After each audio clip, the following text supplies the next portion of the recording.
Auto park is a relatively new feature in Jeep vehicles. When you see the message saying auto park engaged, it means that the conditions were met for automatic shifting to park when the car thought it would be a good idea to prevent the car from rolling uncontrollably. But in most cases, you will see this auto park engaged warning when something is wrong with the sensors in your vehicle that are engaged in the auto park function. So this is how auto park works. It will engage if the vehicle is not in park and is stationary or moving at a speed less than 1.2 miles per hour, the driver's seat belt is unbuckled, and the driver's door is open. So the vehicle believes that driver is going to go out of the car. According to this information, we can outline the possible culprits of the message: the driver's seat occupancy sensor, driver's seat belt sensor, driver's door sensors or wiring, speed sensors on the transmission, and also shifter position sensor.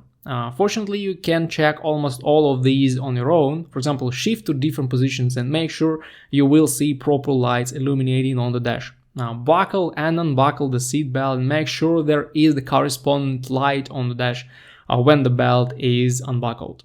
Open the door and make sure there is an open door pictogram or warning on the dash and the lights go on. Pay attention to the speedometer.